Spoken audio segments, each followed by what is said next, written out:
계시록 16장은 7 대접 재앙에 대한 말씀을 하고 있습니다. 우리가 살펴보았던 16장 1절로 9절의 말씀은 첫 번째부터 네 번째 재앙에 관한 말씀이었고, 오늘은 나머지 10절로 21절 말씀을 통하여서 다섯 번째부터 일곱 번째 대접 재앙에 대해서 살펴보도록 하겠습니다.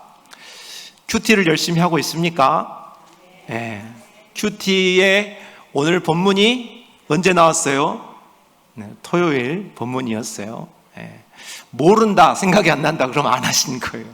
하신 분들은 공교롭게도 어제 본문을 오늘 우리가 말씀을 통해서 살펴보도록 하겠습니다.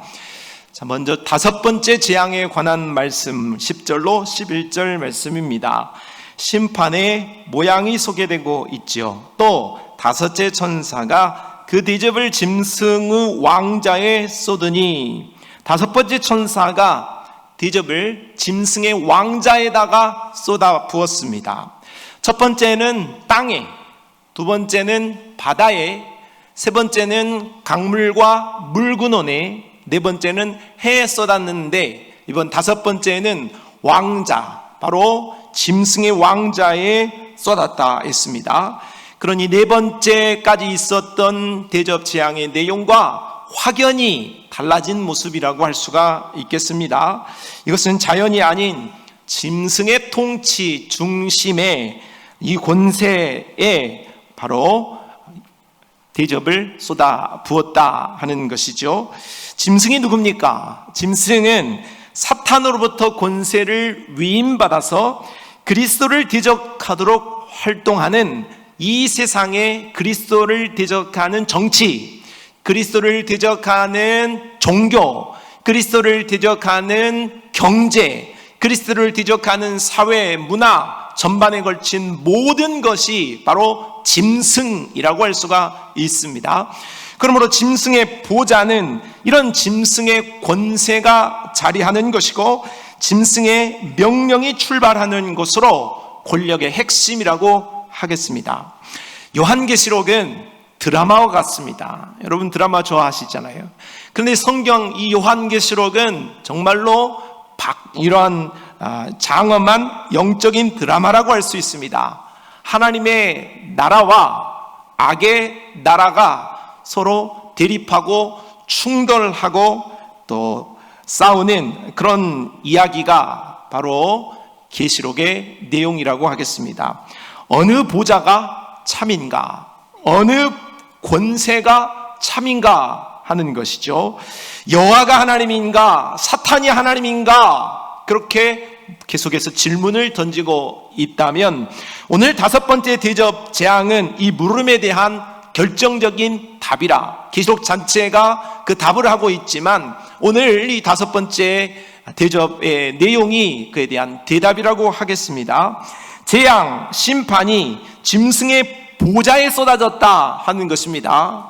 두 권세가 대립을 하고 있는데 하나의 권세가 짜그라지는 것이죠. 무너지는 것입니다. 심판을 받고 재앙을 받는 것입니다. 가짜 왕이요, 가짜 주인인 바로 짐승이 멸망을 받고 심판을 받는다는 것입니다. 반면 하나님은 영원하신 왕과 주인으로서 승리하신다함을 보여주고 있는 거죠. 골로새서 1장 16절로 17절의 말씀을 같이 읽어봅시다. 시작. 만물이 그에게서 창조되되 하늘과 땅에서 보이는 것들과 보이지 않는 것들과 혹은 왕권들이나 주권들이나 통치자들이나 권세들이나 만물이 다 그로 말미암고 그를 위하여 창조되었고, 또한 그가 만물보다 먼저 계시고 만물이 그 안에 함께 섰느니라. 가짜 왕들은 결국 망합니다. 심판받습니다. 오직 우리 주 예수 그리스도가 끝내 승리할 줄로 믿습니다. 다음으로는 이 다섯 번째 재앙의 심판 결과를 살펴보지요. 먼저 짐승의 나라가 어두워집니다. 10절, 그 나라가 곧 어두워지며 했습니다. 짐승의 보좌에 재앙이 쏟아져서 짐승의 나라가 어두워졌습니다. 어두워졌다 하는 말은 단순한 자연현상이 아니죠. 빛이 있는데 갑자기 깜깜해졌다, 그런 의미가 아닙니다. 이것은 악이 가진 모든 빛이, 모든 능력이, 모든 활동이 사그라지고 사라져버리게 되어진다 하는 것을 말하는 것입니다. 적 그리스도의 지도자가 무능한 것이 드러나게 될 것이고, 적 그리스도의 질서가 붕괴되어지고 그 체제가 완전히 무너져 내릴 것에 대한 말씀이라고 할 것입니다.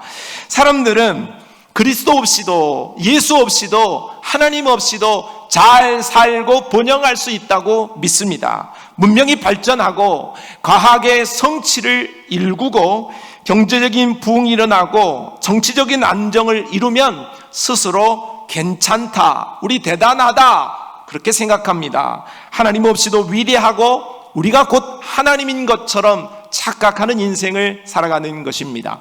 그러나 성경은 이러한 인간의 이러한 자랑이 결국 어떻게 무너져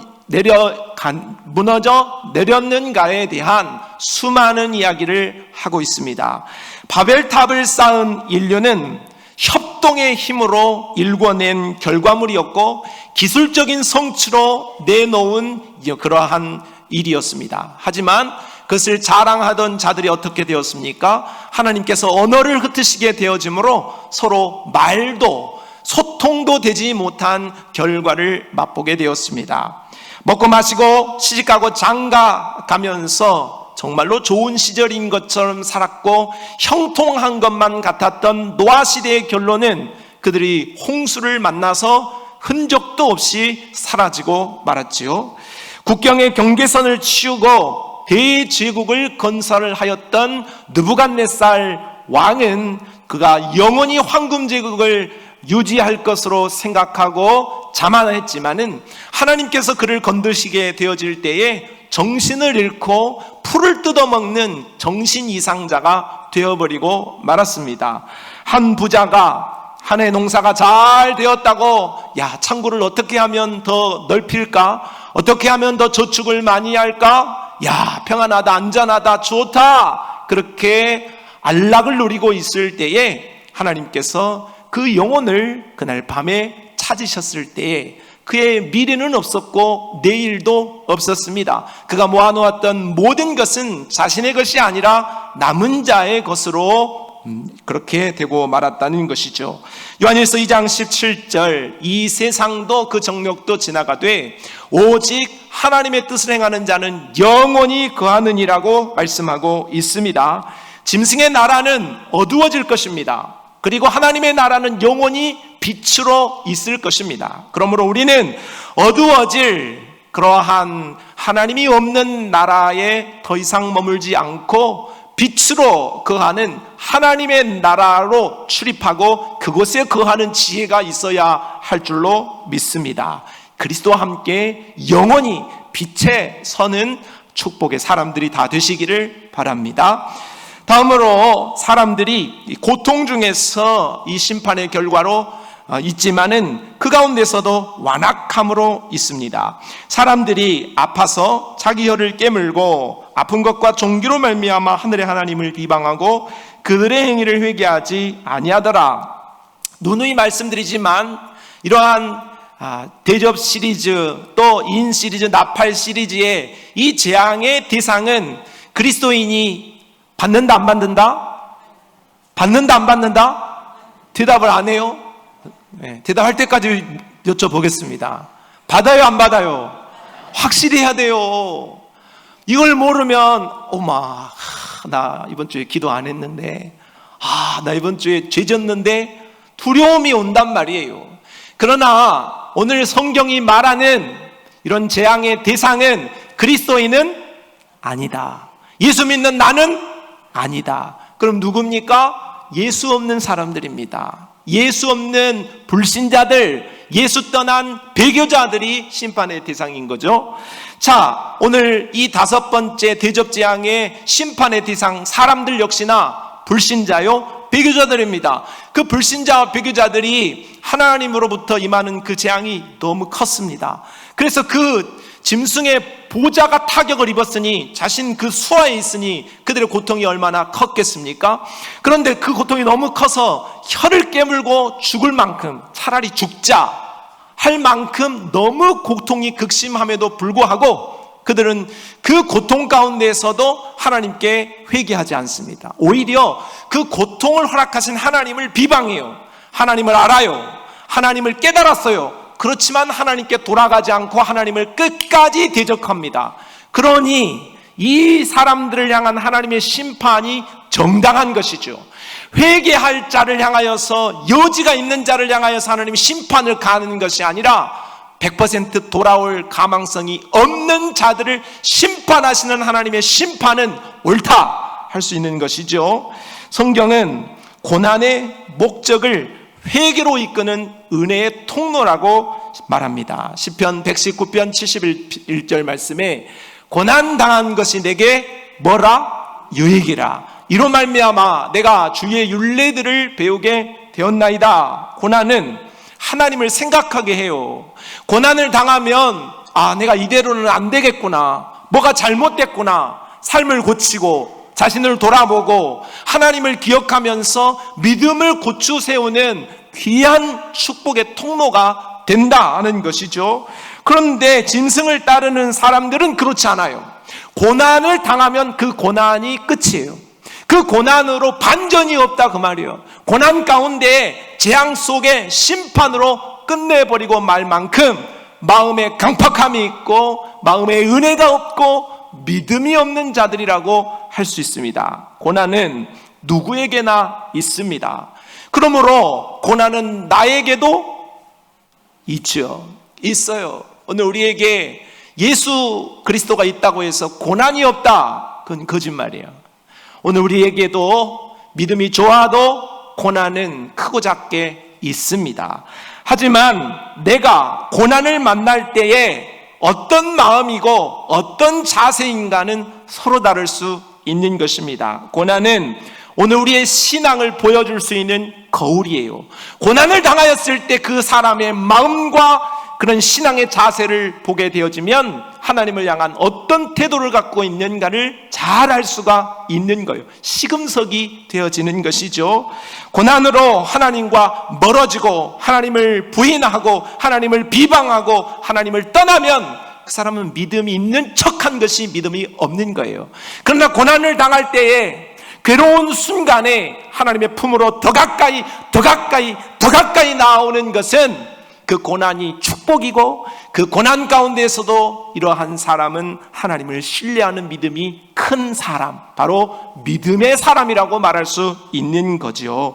시편 119편 67절에도 고난당하기 전에는 내가 그릇 행하였더니 이제는 주의 말씀을 지키나이다. 고난이 찾아올 때에 사랑하는 성도 여러분, 오늘 우리는 심판의 대상자들과 같이 하나님을 부인하거나 하나님을 멀리하는 것이 아니라 고난이 찾아오거든 우리는 그들과 정반대로 하나님 앞에 더 넙죽 엎드리고 더 깊이 기도하고 더 하나님을 의지하고 그 고난을 통하여서 하나님을 깊이 만나서 영적인 성숙을 이루고 더 큰 축복의 사람으로 나아가야 할 줄로 믿습니다.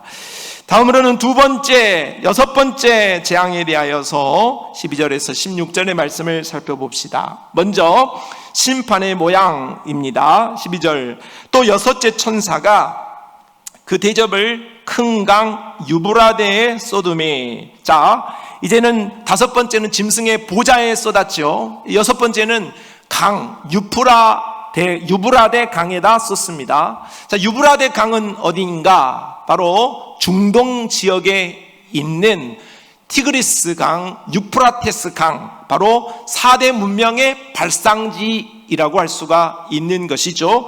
제국의 젖줄이라고 할 수 있습니다. 바벨론, 페르시아가 이 강을 통하여서 문명을 발전시키고 제국으로 발돋움할 수 있었던 곳입니다.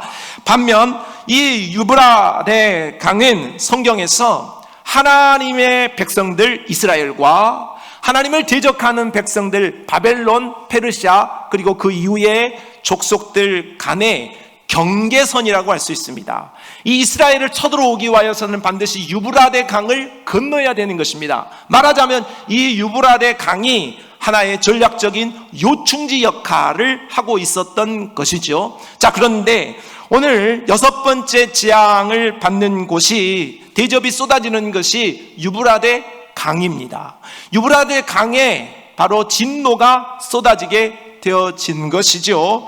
자, 그러면 유브라데 강에 대접이 쏟아졌다. 그곳은 이스라엘을 보호하는 보호막과 같은 곳인데 하나님이 그곳을 걷어치우면 하나님이 이스라엘을 심판하시는 건가? 라고 생각할 수 있는데 그렇지 않습니다. 하나님께서는 지금 당장은 이스라엘의 그 보호막을 거두심으로 심판을 이스라엘에게 내리시는 것처럼 보이지만 그렇지 않고, 그 보호막을 치움으로 말미암아 이스라엘을 괴롭히는, 하나님의 백성들을 괴롭히는 수많은 적들을 이곳으로 모두 집결하게 합니다. 집결하게 한 이후에 바로 이곳을 통하여서 모인 자들을 이제 마지막 청소하는 그런 일을 하게 되어지는 것이므로, 잠시 하나님의 나라의 백성들이 심판을 통하여서 고통을 당할 수 있지만 그것은 하나님의 심판이 대상이 되어서 그런 것이 아니라 바로 악의 세력을 하나님께서 최종 심판하시기 위한 하나님의 과정이라고 말할 수가 있는 것이죠. 자, 이렇게 유브라데 강에 심판이 쏟아짐으로, 그것에 진노가 쏟아지게 되어짐으로 이루어지는 결과를 살펴봅시다. 자, 심판의 결과는 전쟁이 일어난다 하는 겁니다. 12절, 강물이 말라서 동방에서 오는 왕들의 길이 예비되었더라.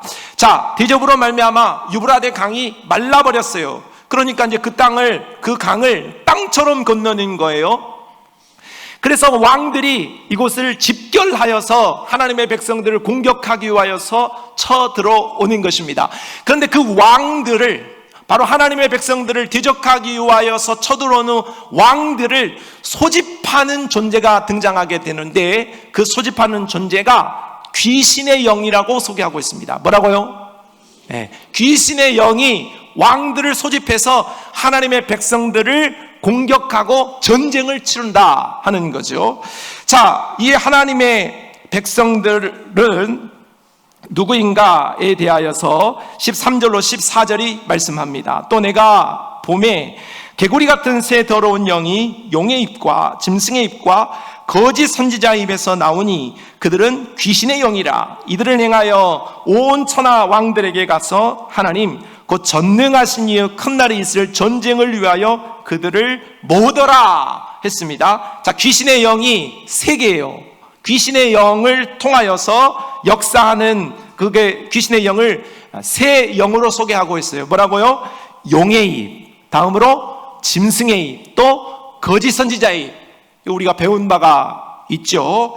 계시록 12장에서 13장에 바로 하나님의 삼위일체를 흉내내서 모방해서 하나님을 대적하는 거짓 삼위일체에 대하여서 배운 바가 있어요. 표를 한번 봅시다. 12장과 13장에 배운 바가 있어요. 먼저 제1위가 용이었고, 2위가 바다짐승이었고, 3위가 땀짐승이었어요. 이는 성부, 성자, 성령 하나님을 흉내내고 하나님을 대적하는 존재들이었는데, 용, 그리고 바다짐승, 땅짐승 이렇게 활동을 했다 그 말이에요.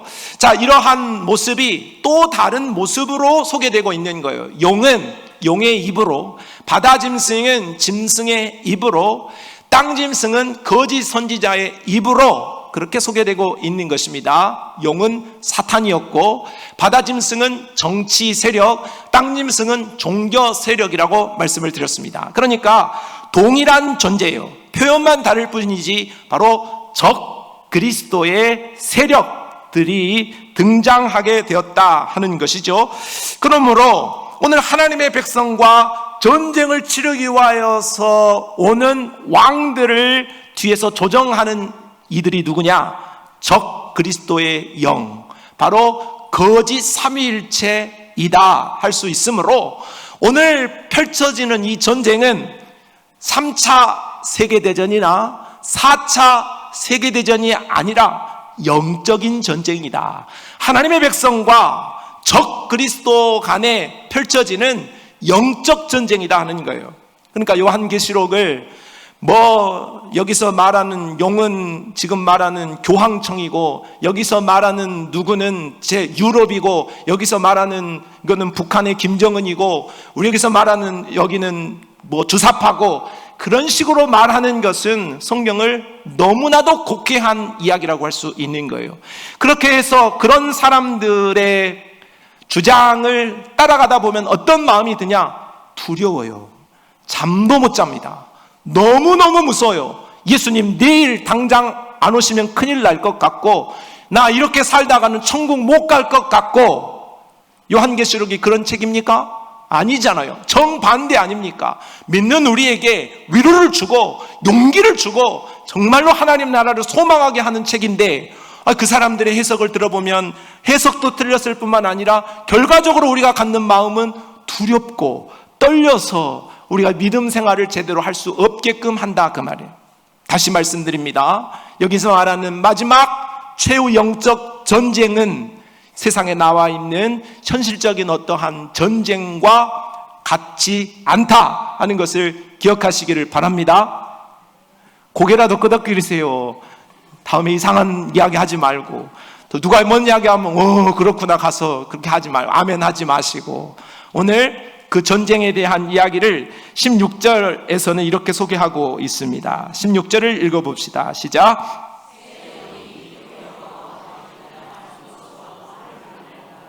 자, 이 전쟁의 이름은 뭐라고요? 아마겟돈이다. 그래서 우스갯소리입니다. 아마겟돈 때문에 싸울 것이다. 그래서 아마겟돈이다 이렇게 하는데, 그렇게 연상해서 이해는 하시고, 겟돈 때문에 싸우는 전쟁은 아니고, 이 아마겟돈 전쟁 마지막 전쟁은 무엇이냐면, 아마겟돈이라는 말은 하르 플러스 무기또라는 뜻을 가지고 있습니다. 앞에 있는 하르는 산, 언덕이라는 말이고, 무기또는 바로 이스라엘 평야 지역을 의미하는 것입니다. 하르라는 것은 에스겔 38장과 39장에 등장하는 이스라엘을 대적하였던 곡과 마곡이 하나님 앞에 심판을 받고 멸망을 받은 산, 언덕을 말하는 것으로서 하르 한다는 그 말의 결론은 심판이다 하는 뜻을 가지고 있고,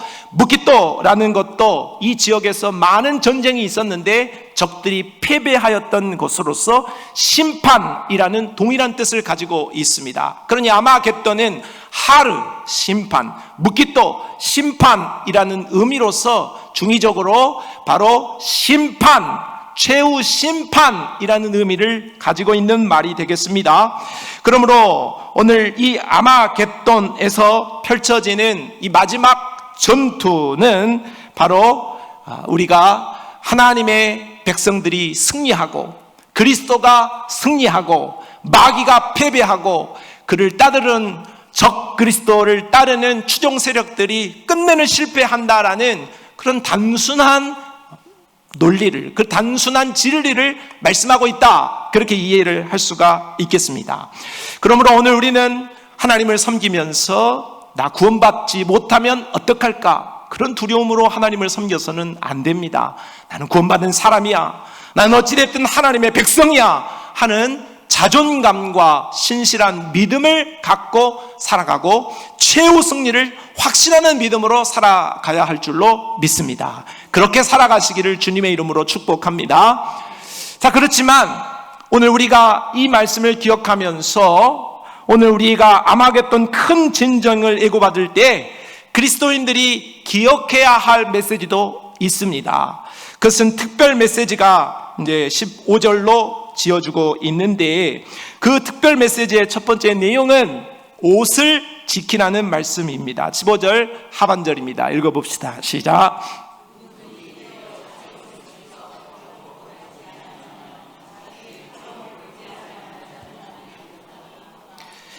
자, 사탄은 이제 최후 전쟁 이후에 자신이 어떻게 될지에 대해서 결과를 미리 알고 있습니다. 그래서 어떻게 해서든지 간에 하나님의 백성들과 전쟁을 하고 핍박을 하고 유혹을 펼칩니다. 마지막 발악을 하는 것이죠.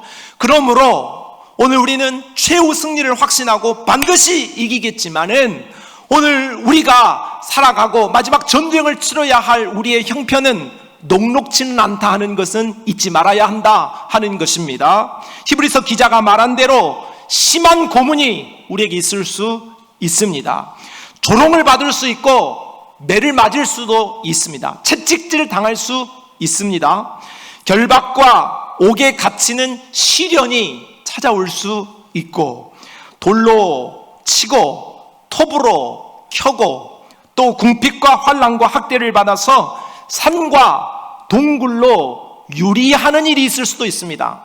그래서 저는 가끔 그런 생각을 해요. 마지막 이런 전쟁에 우리 예수 그리스도 오시기 전에 마지막 이러한 대핍박이 있게 되어질 때 나는 어디로 가서 숨을까? 우리 성도들을 어디로 대피를 시킬까? 그런 고민을 문득문득 해요. 부용산에 들어가야 되나? 토구를 지금부터 파놔야 되나? 그런 생각을 가끔 합니다.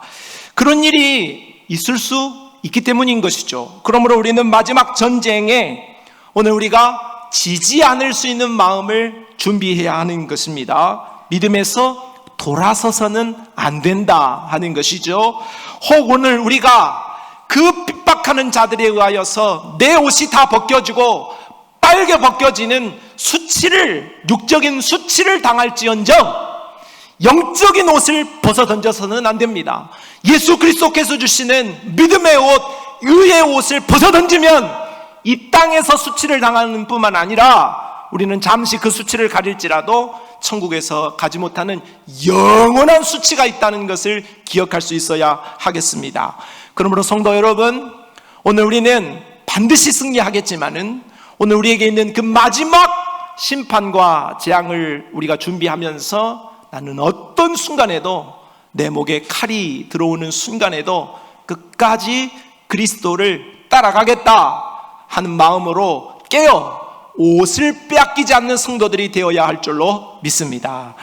또 이어지는 메시지는 도둑같이 오신다는 말씀입니다. 보라, 내가 도둑같이 오리니 했습니다.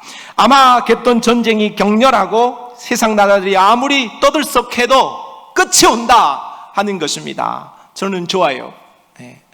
가진 것이 많은 사람은 이 세상에 오래오래 살고 싶을지 모르지만 저는 예수님이 오시면 좋겠어요. 예수님이 빨리 오시면 좋겠어요. 천국에서 영원히 살고 싶습니다.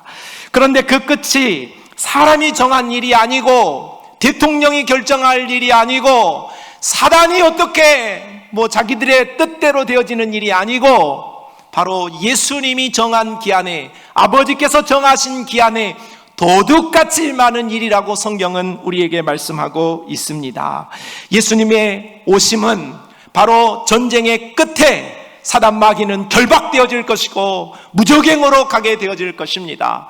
그리고 도둑같이 오시는 그날에 오늘 우리는 주 앞에 들림을 받고 천국에서 영원히 하나님을 찬송하는 믿음으로 그렇게 살아가게 되어질 것입니다. 그러므로 오늘 우리의 믿음은 도둑같이 오시마 하신 그 예수님의 약속을 붙잡고 오늘도 예수님 어서 오십시오, 예수님 사랑합니다 하는 믿음이 되어야 할 줄로 믿습니다.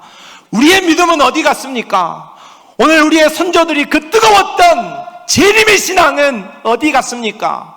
오늘 우리는 현실에 너무 매여서, 오늘 우리는 이 세상에 있는 것에 너무 매여서 예수님이 도둑같이 오시마 하신 그 약속을 혹 잊고 살아가고 있지는 않습니까? 예수님 다음에 오세요. 내가 연기하려고 그래. 하나님의 주권으로, 예수님의 주권으로 행하실 일을 내가 연기하려고 하지 말고, 예수님 부족해지요, 하나님 앞에 이룬 것 없지요, 그렇지만 예수님이 오시면 좋겠습니다 하는 마라나타 예수 그리스도의 재림을 기다리는 그런 신실한 믿음으로 승리하는 성도들이 다 되시기를 바랍니다.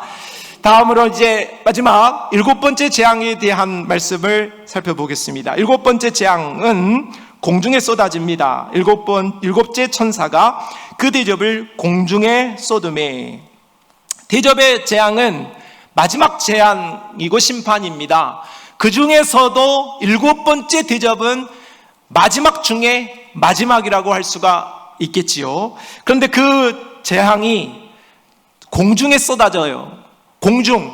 우리는 숨 못 쉬면 죽습니다. 우리가 지금 나로를 타고 이제 앞으로 우주 여행을 할 그럴 일이 가까운 데 있으니까 비싸겠지만 우리가 그럴 일이 생길지 모르겠어요. 그런데 우주로 가더라도 반드시 숨을 쉴 수 있어야 돼요.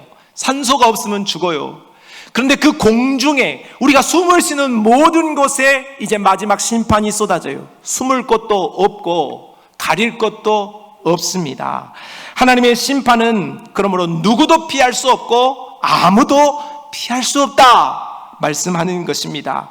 에베소서 2장 2절에 공중에 권세 잡은 자를 따랐으니 곧 지금 불순종의 아들들 가운데서 역사하는 영이라 했습니다. 공중은 그렇게 우리 모든 사람이 존재하는 장소이기도 하고 마귀가 점령하고 지배하는 그런 장소이기도 합니다. 마귀와 악한 영들은 최후 심판을 받고 끝나게 되어지는 것입니다.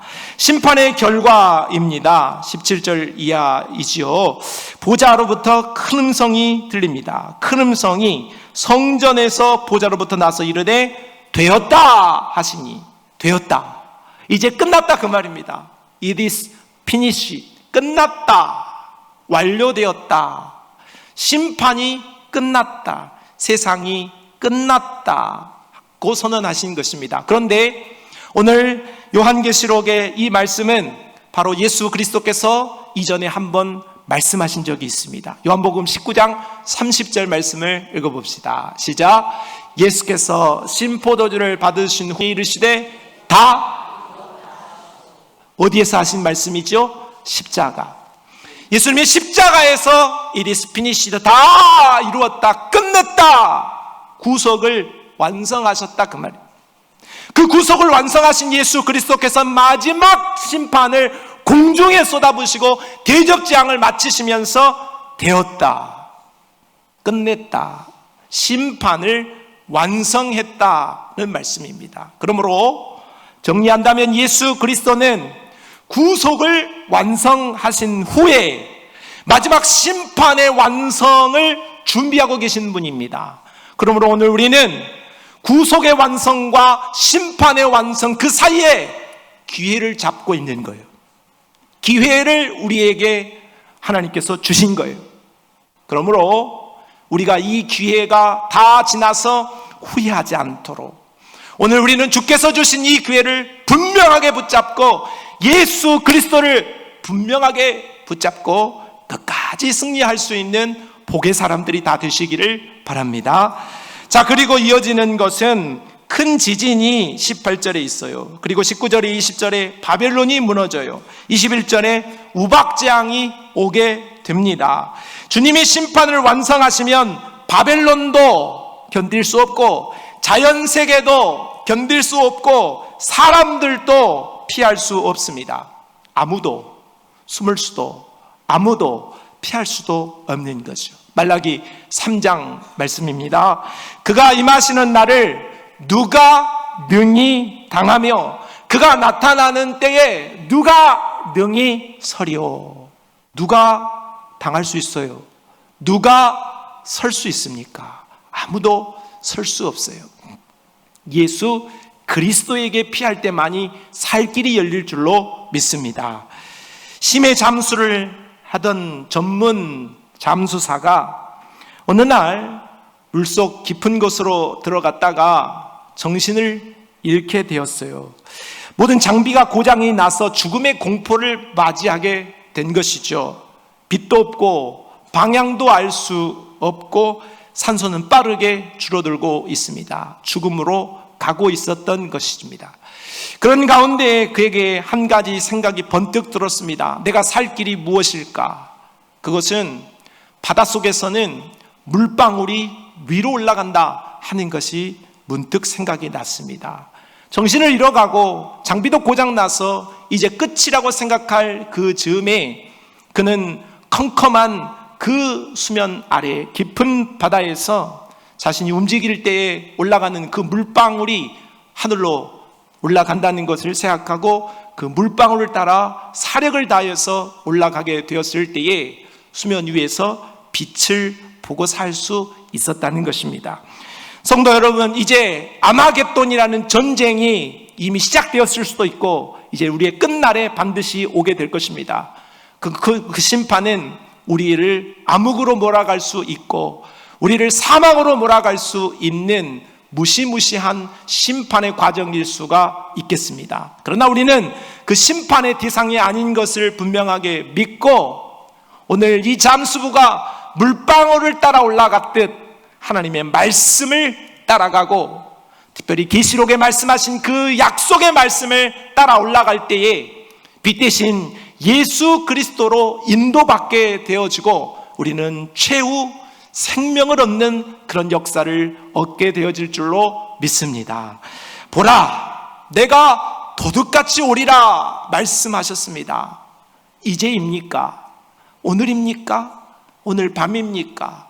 주님 오시옵소서 하는 믿음으로 끝까지 예수 한 분 붙잡고 천국에 우뚝 서는 14만 4천 힘없는 무리로서 승리한 성도들이 되시기를 주님의 이름으로 축복합니다.